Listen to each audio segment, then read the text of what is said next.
Hello and welcome everyone. Good morning to those joining us in North America and good afternoon to our viewers in Europe. My name is Ilva Tare, a resident senior fellow at the Atlantic Council's Europe Center.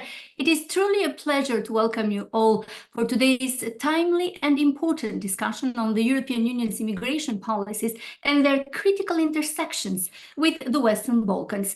The recent Italy-Albania agreement to establish offshore detention centers has sparked intense debate, raising legal, moral, and political dilemmas for the EU and its member states. At the core of the controversy is the tension between national immigration policies and the EU legal standards. Italian courts, as you may know, have ruled that the detention of migrants in Albania violates EU law, which mandates that all regions and minority groups in so-called safe countries must be fully protected. Meanwhile, Italian Prime Minister Giorgia Meloni's government faces both judicial and financial setbacks, with the 1 billion scheme criticized as an inefficient and ethically troubling approach. More broadly, the European Union's endorsement of these returns hubs or offshore centers backed by European Commission President Ursula von der Leyen, whose new cabinet officially commenced yesterday, highlights significant questions. How can the EU balance its commitment to managing migration flows with its foundational values of human rights, dignity, and solidarity? Today's discussion aims to unpack these issues at the EU level and regarding the Western Balkans, while considering the broader implications for the EU migration policies and indeed explore the relationship with the Western Balkans in this regard. Our distinguished panel will offer diverse perspective and deep expertise to help us unpack these issues. I'm delighted to introduce our panelists. Luca Barana, Senior Fellow at the Istituto Affari Internazionali, based in Rome, Italy. Luca, welcome. François Lafont, a former French expert in the Western Balkans who served in the region from 2017 till 2023. Welcome, François. Thank you for having me. And Misha Gleni, Rector at the Institute for Human Sciences in Vienna and former BBC reporter on the Western Balkans. Misha, it's a pleasure to have you here. Hello. Thank you again for joining us. I'm honored to moderate this esteemed panel. We will reserve the last 15 minutes of the discussion for your questions from the virtual audience. So please feel free to contribute and share your thoughts and questions at askac.org. I'm going to repeat it again, askac.org. And lastly, don't forget to follow us on Twitter at AC Europe to stay up to date with events and analysis from Europe Center. Let's begin the discussion. Luca, I'll start with you. Can you walk us through the Italy and Albania deal regarding the political, legal, and ethical concerns and implications of outsourcing asylum processing to non-EU countries? Yes, thank you. Thank you, Ilva, and thanks for having me today. Yes, the deal between Italy and Albania that was signed in November 2023 and has been recently operationalized, at least tentatively, as you were saying, has drawn a lot of attention at the European level. But I think that the first thing that we should distinguish it with, in comparison to other deals that the European Union has been signing and other member states have been signing with external countries, third countries outside of the bloc.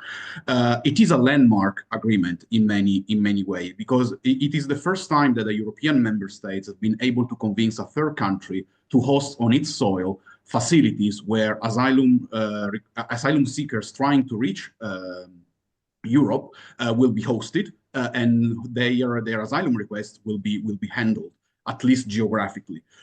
In fact, the deal entails the building of three facilities on Albanian soil, and at the same time, the kind of procedures that will take place in these centers will be under Italian jurisdictions. Those will be actually called accelerated border procedures that will actually take place also in other Italian facilities on Italian soil, so not just in the Albanian centers, and are dedicated to those asylum seekers that come from countries that are considered safe by Italy. It is true that it is part of this agreement of a broader drive at the European level towards externalizing certain components of asylum and returns procedures to offshoring them.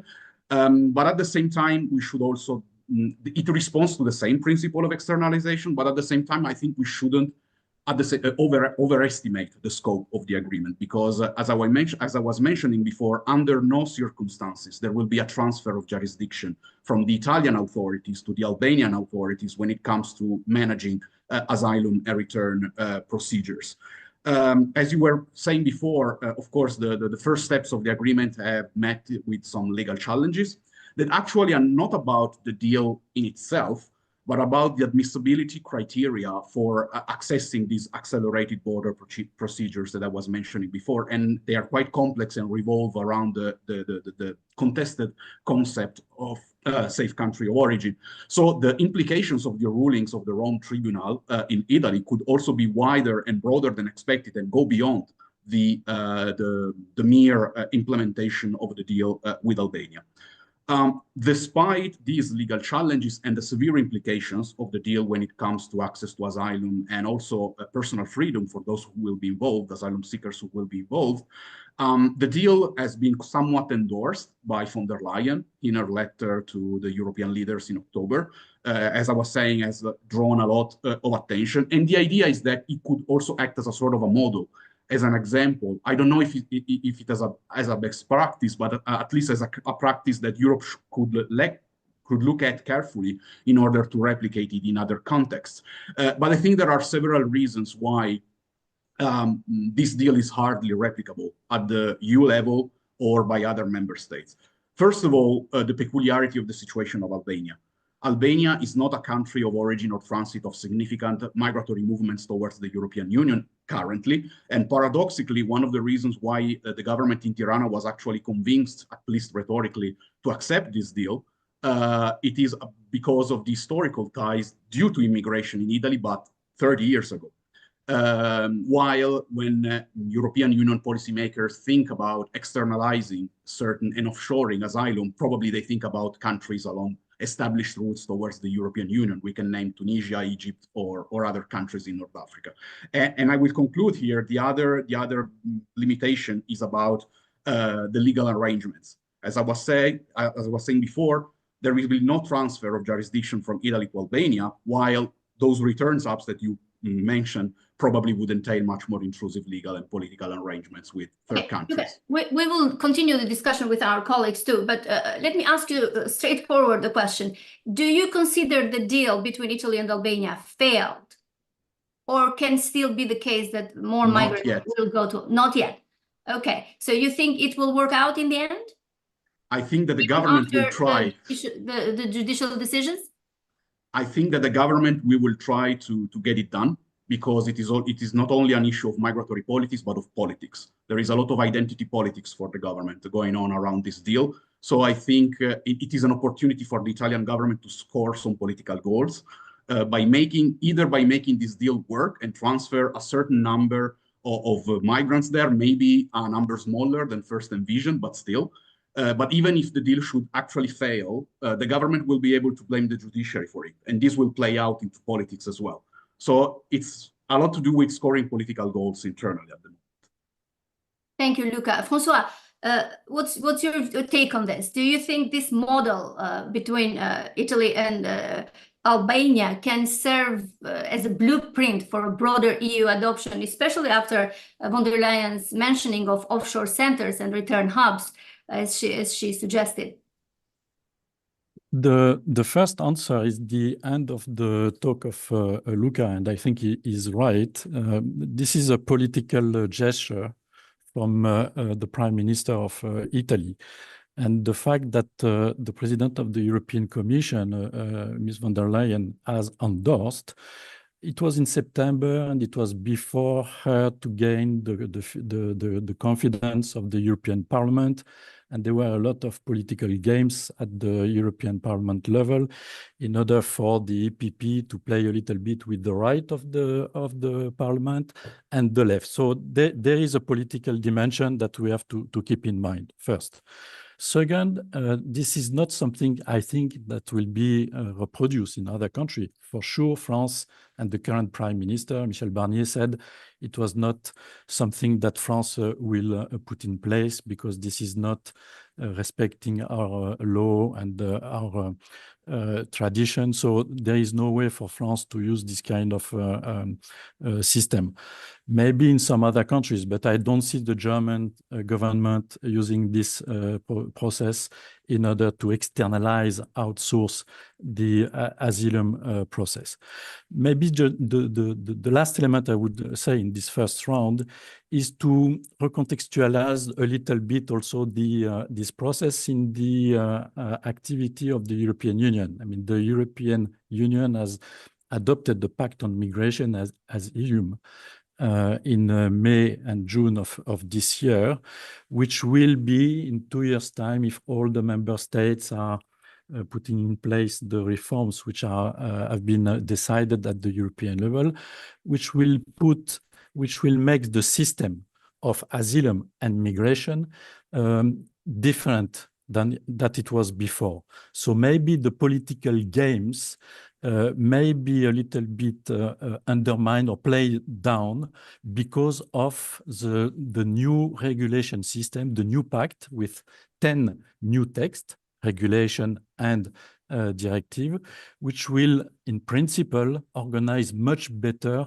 the way of how we manage, how the European Union is managing the migration issue, which is, as we have seen also in the US, a very political topic. Thank you, François. Misha, what do you make of this deal between Albania and Italy and von der Leyen's statement about exploring the options of using these return hubs?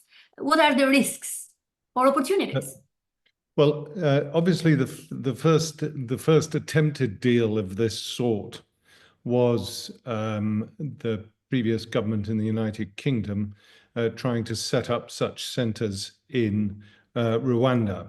And that failed on multiple levels. Now, that partly has to do with UK jurisdiction, and so it can't simply be transferred to the Italy-Albania issue. But even with Italy and Albania, it's very clear that this is going to be tricky for legal reasons. And so even though there is growing support amongst those people dealing with migration policies, and I'm not just talking about politicians or activists, I'm talking about policymakers as well, think tanks and so on. There is growing support for the idea of outsourcing processing to third countries. I still think it's going to be extremely difficult to implement without running into legal difficulties. And I think it's worth mentioning at this point, stressing the political nature of this discussion, because if you look at migration as a whole, the illegal migrants, those people who just turn up on the doorstep seeking asylum, i.e. asylum seekers, are, relatively speaking, a very small part of the migration into Europe. If you take the United Kingdom, for example, which is one of the countries I know best, where we've just had figures published that we see that over 900,000 migrants came into the UK last year. Almost 90% of those migrants are legal migrants. Of those 90%, half of them are students, with the great majority of whom will leave after three or four years. But what governments tend to be doing is focusing on the asylum seekers, who are a small percentage of those migrants coming into Europe, because it is so politically sensitive. So they're investing a huge amount of political capital into trying to sort this out. But as we've seen, this strategy of outsourcing, although increasingly popular, is fraught with difficulties when it comes to implementation. Misha, first with you, because I know you know the region very well. How might this increased reliance of the on the non-EU countries for migration management affects regional stability and the EU's diplomatic relations with Western Balkans aspirant members?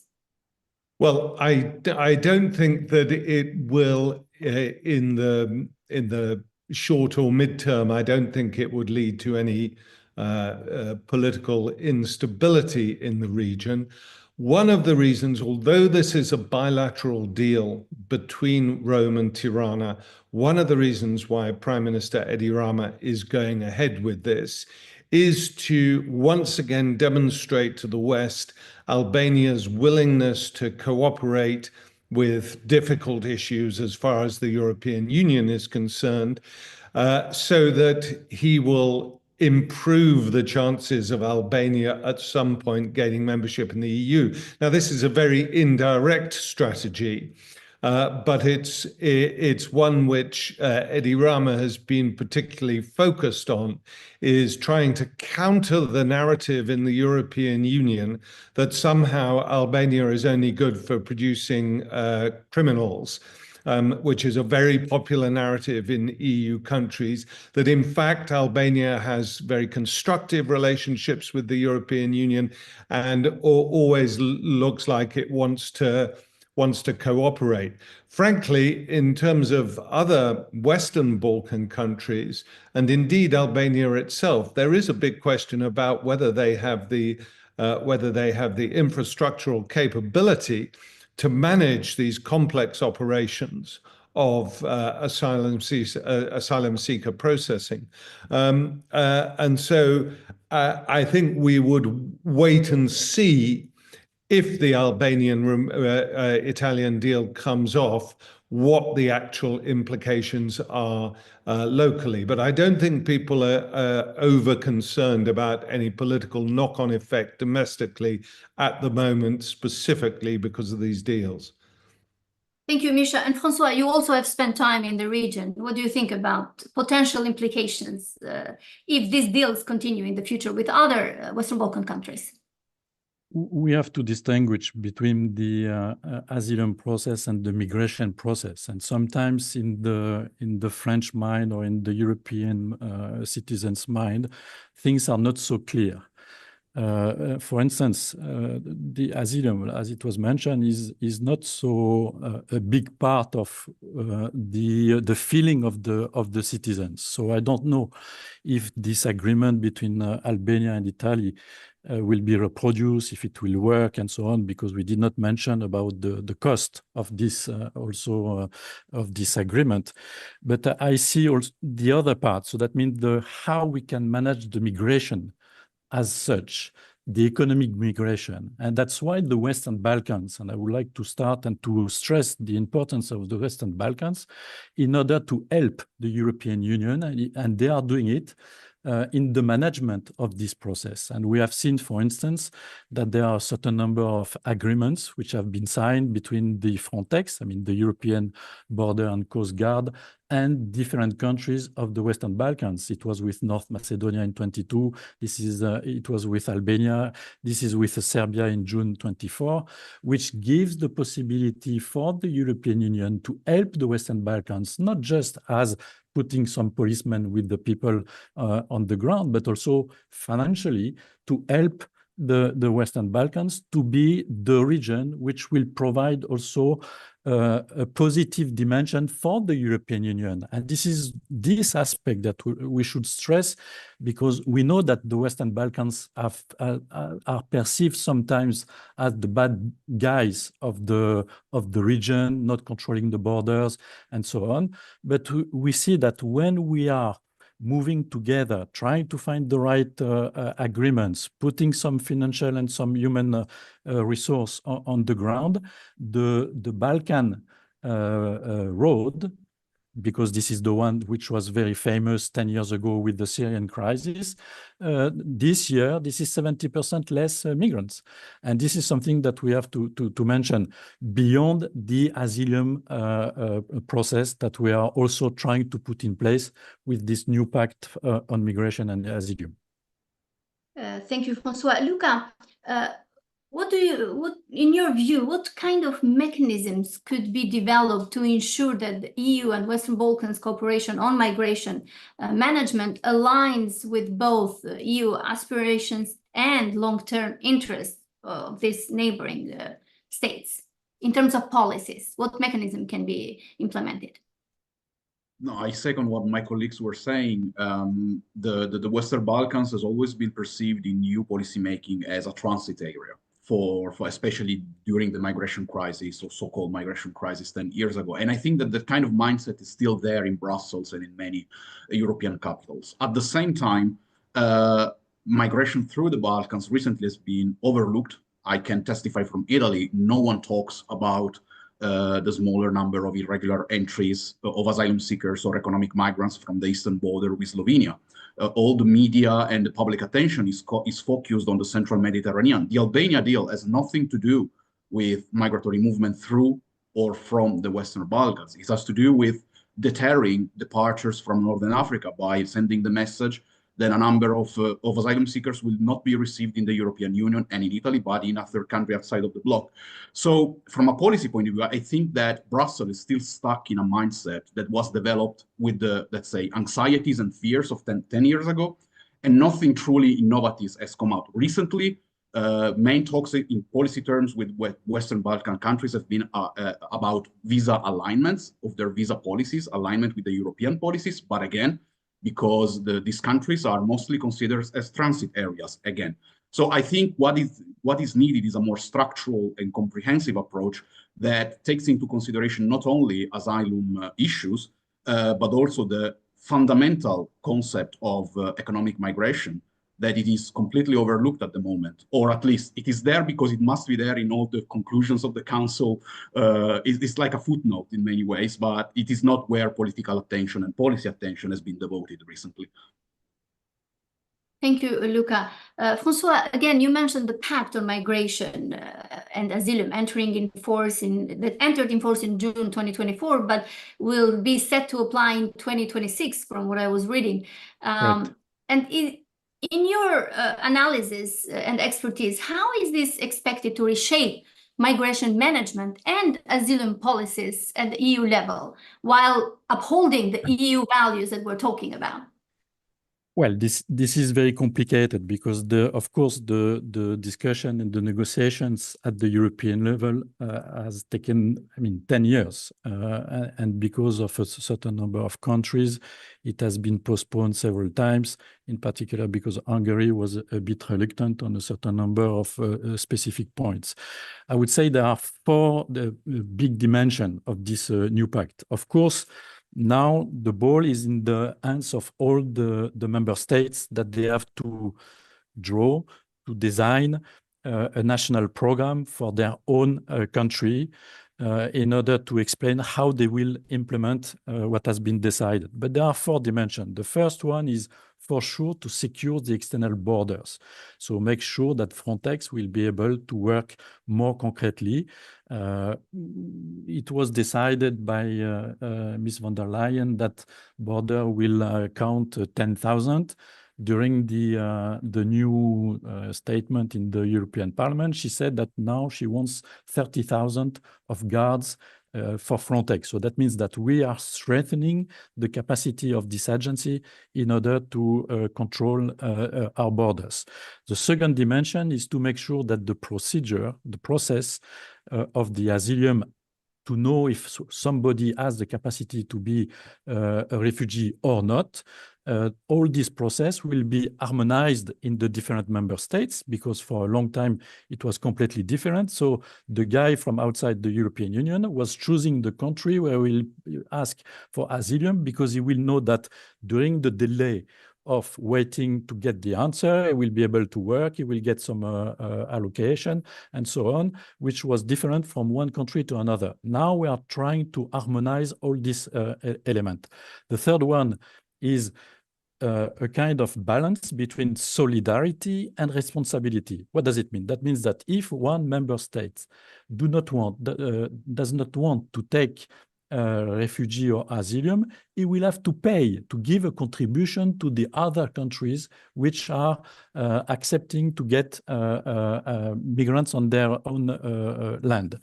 And the fourth dimension is the international partnership. What does it mean? That means that the European Union will try to make more concrete agreements with the countries where the people are living. So that means making sure that we are trying to invest more in the country where we know that the people are living because of economic reasons or whatever. Do you think that can work? That can be having course.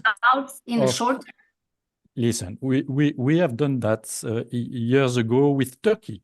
Turkey, we gave 6 billions, 2 times 3 billions, in order for President Erdogan to keep the migrants on his own territory. And if Greece was capable, or Frontex in Greece was capable to get migrants coming from Turkey, they were allowed to get back these migrants in Turkey. So it was a kind of new agreements done the Chancellor Merkel and then endorsed by the European Union. So there is also the Tunisian agreement, which was mentioned by the President of the European Commission. So they went with the Italian Prime Minister, tried to fix also to make sure that Tunisia will keep the migrants, try to control better the borders in order for us to do not have the migrants coming on the Mediterranean Sea and having all the problems that we know. So this is a process. This is very complicated. It implies a lot of investment in terms of money and human resource. But I think that the fact that we've got this pact on migration and asylum, of course, this is just a starting point. We will need to make sure that all the member states are implementing, because this is also the way that our democracies will resist to these all populist parties who are playing with the fear of the people because of the foreigners are coming into our land. Thank you, François. Misha, do you want to jump in here in regarding this pact of migration from the European Union? I think, I mean, the migration pact basically is, again, it's dealing with asylum seekers, people who are not coming through legal routes. And as I pointed out earlier, that is a small percentage of those people who come into Europe. Now, you have exceptional events like 2015 and the movement of a huge number of Syrian, but also Central Asian, Northeast African refugees into Europe. But most of the time, you're talking about a cohort of people who, if you were to have a rational policy, which the latest EU-wide agreement is an attempt at creating, we have the capacity to absorb and manage and process these people. There's no question about that in terms of European capacity. In terms of the political knock-on effect that François was alluding to, it's not just asylum seekers that creates the fuel which drive populist parties across Europe.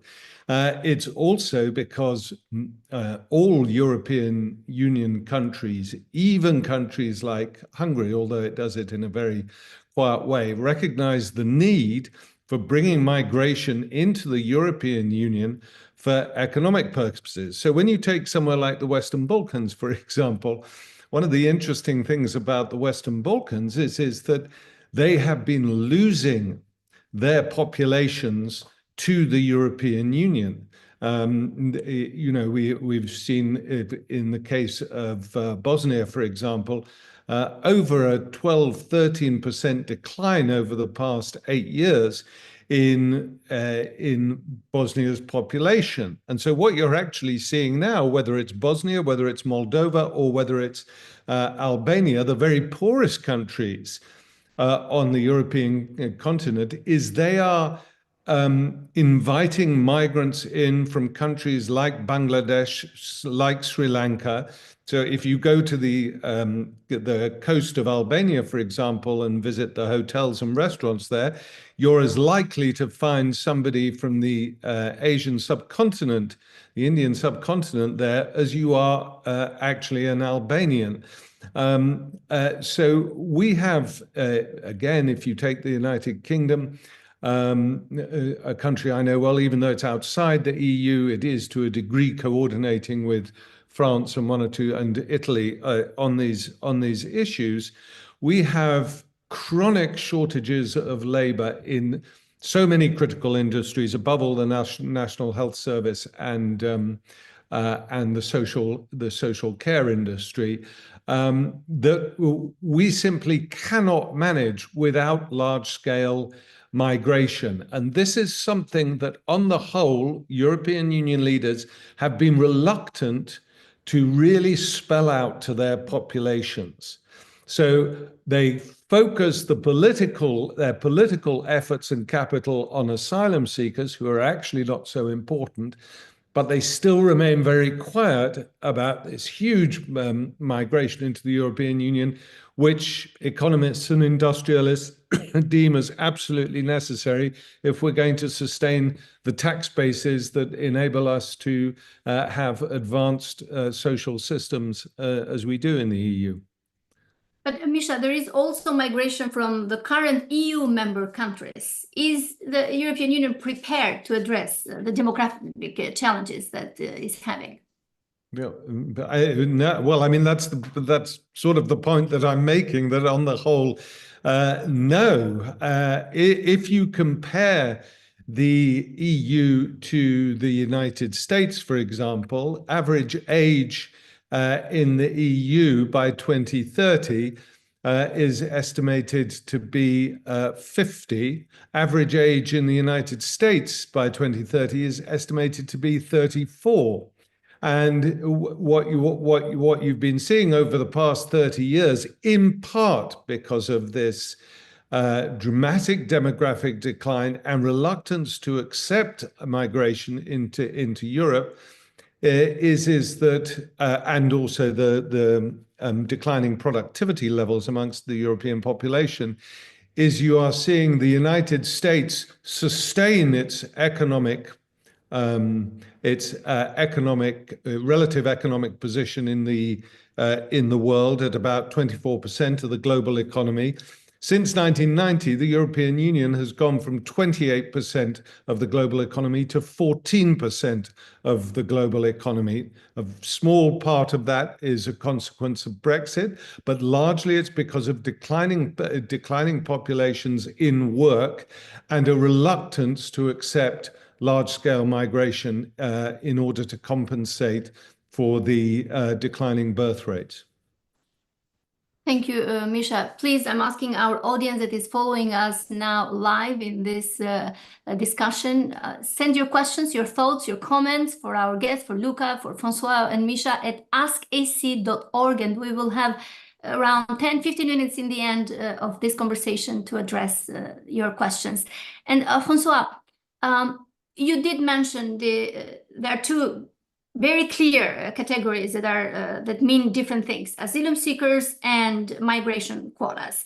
How can the EU better differentiate between these two, humanitarian asylum seekers and economic migrants, to ensure that this is not a matter just of quotas, but it has human and legal and ethical rights too?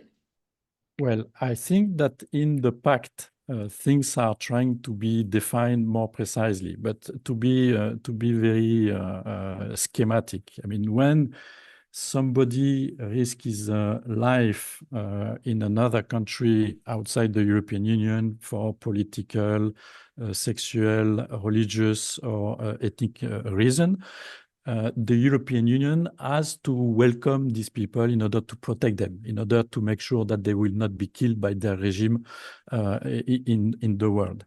and there is no quota for that. We have to accept all these people once we know that effectively they are entitled to be to get the asylum.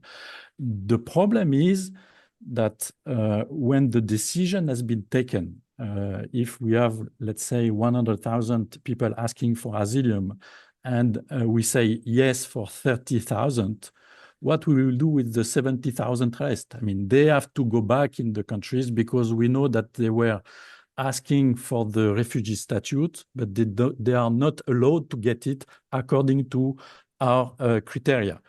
And one of the main problems of the European Union, and at least in France, we have discussed this many times, is when the decision has been taken, how to make sure that we'll bring the guy and get back to his country, according that the country is safe for him.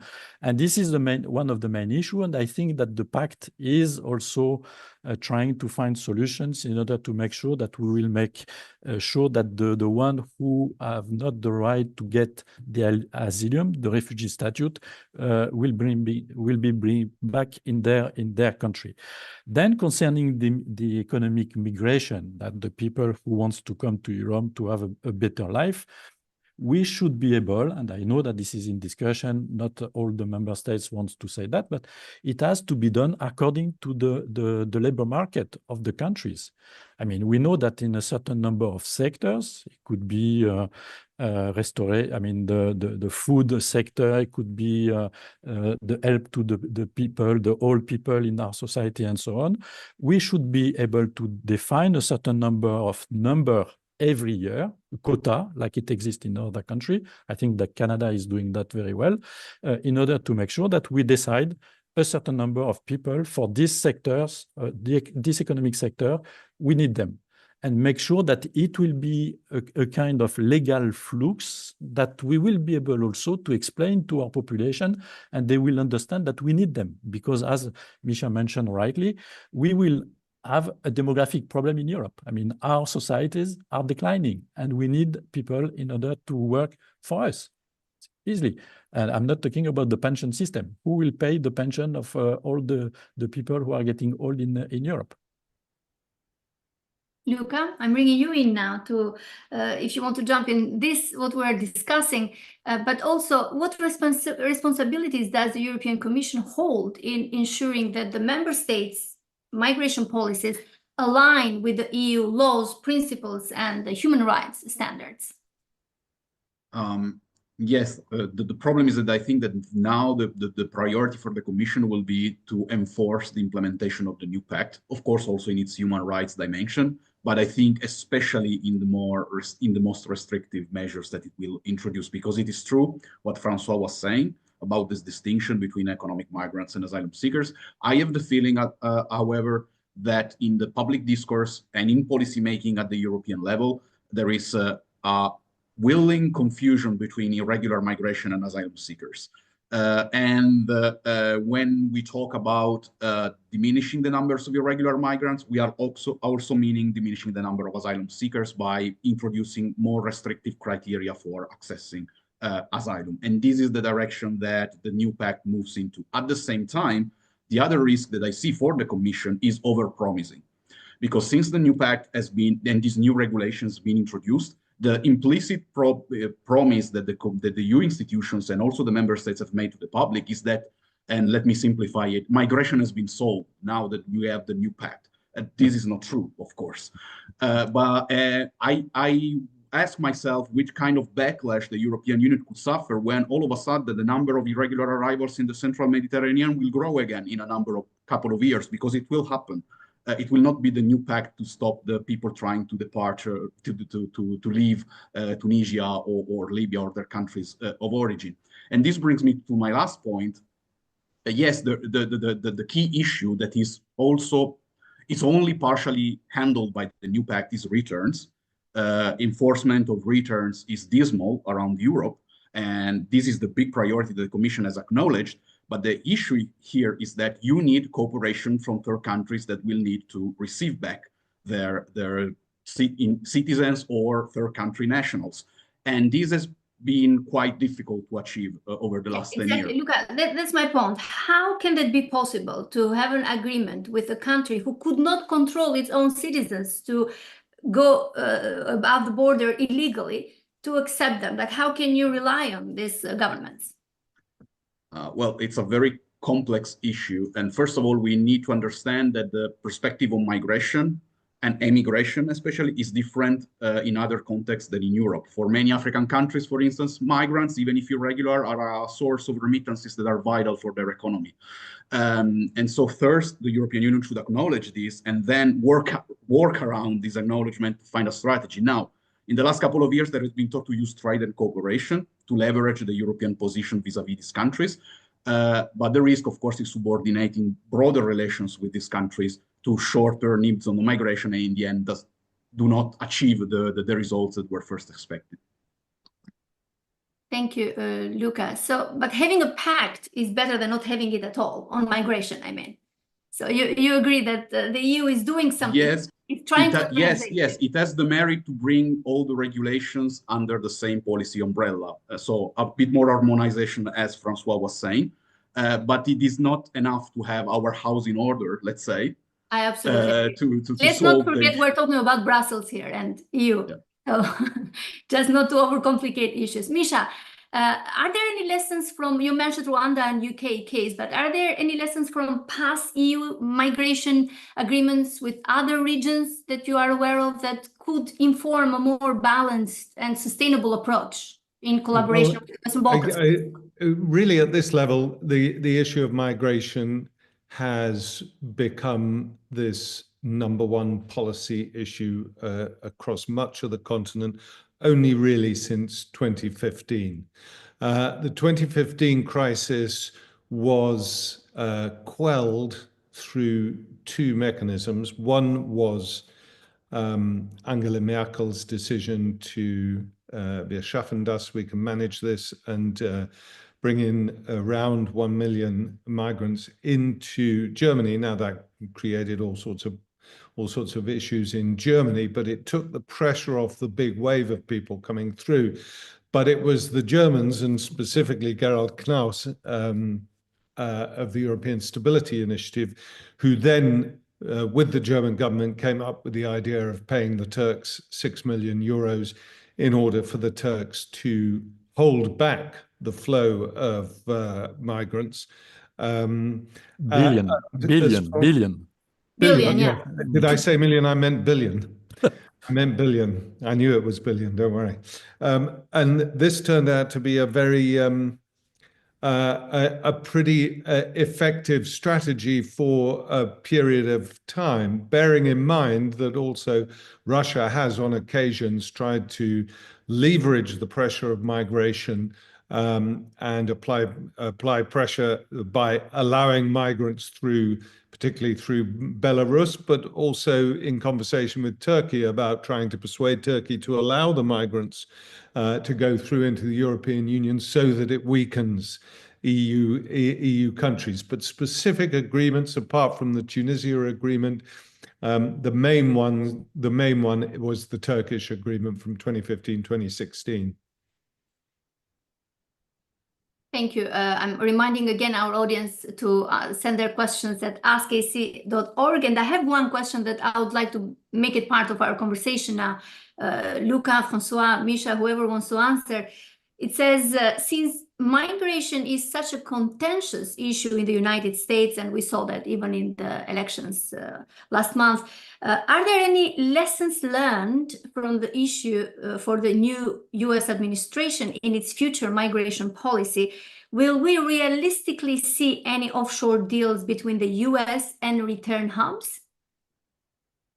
So very interesting I can question, say that, Misha. Yeah. I don't think in Trump's rhetoric there is much conversation about offshoring the migration issue in this way. He has stated quite clearly that he wants to deport the illegal migrants in the United States. Now, that's going to be very, very interesting if he decides to go ahead with that, and obviously one wouldn't put it past him. At the same point, Trump can change his mind within 30 seconds. So you're never entirely sure what he's going to do.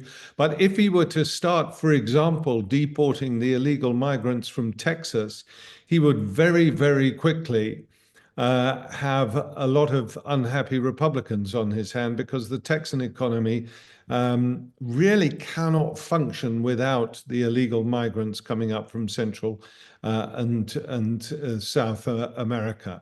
So expect a lot of rhetoric, but actually I imagine that the United States under Trump is going to handle this issue with more sensitivity, purely for pragmatic reasons. Luca, if you want to answer the same question about potential offshore deals. Yeah, I don't see those coming, as Misha has mentioned, because the focus, at least rhetorically, has been on deportation. I think that the main effect will be the political legitimization of an even more harsher approach to migration. That could also spill over the Atlantic in Europe, by the way, considering what we were talking about since a couple of minutes ago. Also, we can expect maybe the introduction of, let's say, marginal, harsher measures, like the ones that were already introduced over the first Trump term, like the separation of children from their families and so on and so forth. But a program of offshoring centers, I don't know if it's feasible, again, because the US face, of course, in a position of strength much higher than Europe's, the same problem that I was mentioning about. You need cooperation from third countries, and these kind of solutions are quite unwelcome in third countries outside of the US or the EU. And Francois, how do you see this? Well, I agree with what was said. The point of the President-elect Trump is that he is unpredictable, so difficult to foresee something from his side. What I would like to mention that we did not mention till now is about Schengen. I mean, I had to show how this migration issue is difficult to manage, to handle. The fact that Schengen, which is supposed to be a free space of circulation and no control at the border, for the last 2 years, and I presume in 25 it will be the same, they are controlled at the border among 9 countries, Germany, Denmark, France, Italy. So that means that even one of the key elements of the European integration process is undermined because of this migration issue, just to show how this is a hot political topic everywhere. And we need to make sure that the system is better regulated in order to ensure that the Schengen space will continue to be one of the main progress of the European integration. This is quite, I have another question from our audience, and it's quite political, so Misha, I'll give you the opportunity to answer. What do you think the political ramifications will be for Giorgia Meloni if the deal with Albania fully collapses, given the recent court decisions that blocked the arrival of migrants to Albania? Would in your view, any future prime minister in Italy continue this policy? Well, I'll only talk very briefly about this because I think Luca is in a much better position to pick over what the Luca covers the policies, not politics. Domestic implications are. But again, I look and see what happened with Rwanda, and the obsession of the final Tory governments, in particular Rishi Sunak's government, on the stop the boats. I mean, it was a daily call to arms against the illegal migration by the Tory government, and resulted in clear failure, in as much that A, Rwanda didn't work, and B, the number of people coming across the English Channel did not reduce. In fact, if anything, it increased. And this resulted in a shift of the Conservative vote over to the Reform Party, the more extreme party with even more strident anti-migration views. So I think Meloni will try to handle this very, very carefully indeed. And she will do what Rishi Sunak tried to do, which is to blame the courts and say, you know, I wanted to do this. This was the right thing to do, but my hands are tied because this is a democratic state and the legal system said no. Luca, if you want to jump in. Yeah, In the sense of any potential Italian government continuing this policy, in your view? Well, first of all, I would like to underline how, yes, this is a step forwards in the externalization measures introduced by Italy, but actually it is also a trait of continuity for what previous governments have been doing in terms of dealing with third countries when it comes to migration. For instance, the first agreements with the Libyan authorities were made by a center-left government and were maintained by, well, 5 governments since then in 2017. So there is a widespread agreement on this kind of solution. Then, of course, politically and rhetorically, now the center-left opposition has distanced and has heavily criticized the deal. But I cannot rule out that in the future also a center-left government could try something like this, maybe with different tones and content, maybe in terms of the access to asylum, for instance. And the other thing, Misha is completely right. This is perfect politically. This is playing perfectly for the Meloni government because she's blaming the judiciary, and the center-right in Italy has a long history of confrontation with the judiciary since Berlusconi's days. So now the issue of migration has become broader. And now it has become the opportunity for this government to introduce again the idea of reforming the judiciary. That is an old political request. So in terms of scoring political goal, Meloni's government is doing well right now, even if the agreement should fail. And I have a question for you. I want you to answer first, Francois, and perhaps other experts will answer too. Is the question, are there any advantages for Albania in its EU accession goals by striking this deal with Italy? And will we see other Western Balkan states try to win EU favor by similar moves in the future? And this is my question that follows this very interesting question. And we kind of touched upon it earlier. Do you see this as a risk for the EU to turn a blind eye towards Western Balkan governments and countries who may not be performing when it comes to rule of law and democratic values, just because they are in deals for the migration centers, the offshore centers? Albania has started the negotiation a few months ago. As it was mentioned at the beginning of our conversation, the Prime Minister Rama was very good in managing this process. So he has left the Italian Prime Minister to manage that and said, this is not for us, we are just getting the money, it will be under the Italian responsibility, jurisdiction, and so on and so on. Concerning the other Western Balkan countries, you know better than me that Serbia and Montenegro have started the negotiation long time ago. They are trying to make a lot of reforms and to show that they are good in their European trajectory, in doing everything concretely. So I presume that these agreements that I have mentioned at the beginning with Frontex, making sure that the European Union will help in a concrete way, having people on the ground at the borders, making sure that there is a good relationship between all these 6 countries with the European Union, will help them in their European trajectory. This is not the main argument for the moment. I mean, this is not the main problem. We know that the problem for Serbia is more sanctions with Russia and relationship with Kosovo. We know that the problem with North Macedonia is the change of the constitution because of the bloc of Bulgaria. Montenegro, we'll see how they will continue their trajectory in terms of rule of law and etc.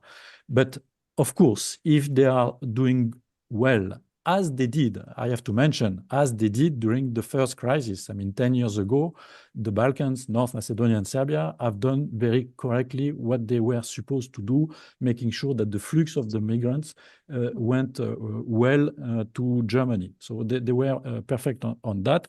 I presume that, of course, if they are doing what is mentioned in the new pact, they will, it will help them, for sure, in their European trajectory. Misha, you know, the Balkans love this transactional reports and relations with the Western partners. And that's why I want to ask you directly, do you think, it is related with the question I asked to Francois, that having the Western Balkan countries negotiating these deals with the EU members, would that mean that they will turn a blind eye towards lack of media freedom, rule of law, high corruption, or you don't see any correlation into this question? Not in terms of any deals over migration. As Francois said, the specific issues in terms of Western Balkan integration into the EU are well known, but ultimately this is a political decision to be made in Brussels. Currently, there is a certain movement arguing that Montenegro might be able to slip into the EU by 2028. Just to give a signal to the region that the EU hasn't totally given up on the Western Balkans. The only likelihood of cooperation on the migration issue becoming problematic and the Western Balkans not wanting to engage with the EU on this is if they have an overwhelming sense that the EU is really not interested in enlargement, and unless they were paid a lot of money to engage with the migration policy of the EU, they may well say there's no point in us engaging with their migration policy because we get nothing in return. And that is one thing I would say is that over the years, the disillusionment in the Western Balkans towards the EU enlargement process is a significant factor in politics, whether it's North Macedonia as a response first to the French rejection of 2019 and then later to the Bulgarian constitutional demands, or whether it is Serbia and Kosovo unable to manage their own relationship to meet the criteria. There's a general sense in the Western Balkans that the EU has given up on them. And if the EU wants cooperation in issues like migration in the midterm to long term, they have to address this sense of disappointment on the part of the Western Balkans. In terms of what you specifically asked about, will they make concessions on rule of Democratic law, values, media freedom, and so on and so forth? No, I mean, that will be determined by political assessments, geopolitical assessments within Brussels as to the how valuable an integration of the Western Balkans would be. Francois, you wanted to say something? You agreed with Misha. So it's going to be geopolitical assessments, not merit-based. No, it will be both. It will be both. Okay. Okay, thank you so much. I'm closing because, believe it or not, we are running out of time. Thank you, Misha Gleni, Luca Barana, and Francois Lafont for this very timely conversation and important for the European Union and the Western Balkans. I really appreciate your valuable insights. Thank you for joining us. Thank you. Thank you.